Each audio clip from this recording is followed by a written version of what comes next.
When interviewing real estate agents, one of the things that you need to consider is the legal relationship that you will have with that agent. There are three different relationships that you can have with a licensed Colorado real estate agent. The first relationship is that of an agent. This is the strongest relationship because it means the agent has a fiduciary relationship to you and has the duty to work on your behalf, advise you, and get the best possible deal they possibly can for you on any property that you look at. The next way an agent can represent you is called transaction brokerage.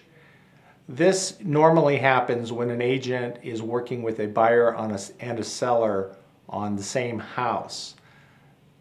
The way this relationship works is the agent is not working with either party. They're not advocating for the buyer and they're not advocating for the seller.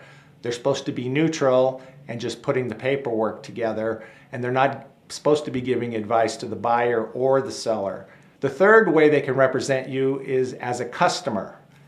And this is the lowest representation level because what it means is they're representing the seller and acting as a fiduciary for them, promoting the seller's interest, giving them advice and helping them get the highest price, and essentially you're on your own under that arrangement. When you're interviewing an agent, I would find out when that agent will be your agent and when they will be a transaction broker or treat you as a customer.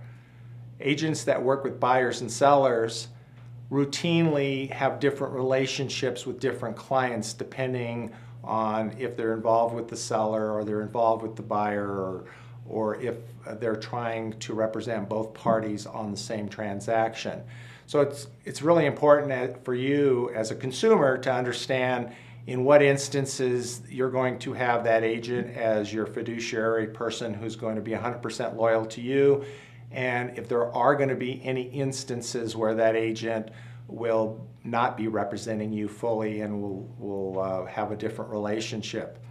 If an agency relationship is important to you, and that's the relationship where the agent is 100% loyal to you and your interest, then you probably want to lean towards choosing an agent who works primarily with buyers or exclusively with buyers, because that'll give you the highest probability of having that full level of representation when you find the house that you want to buy.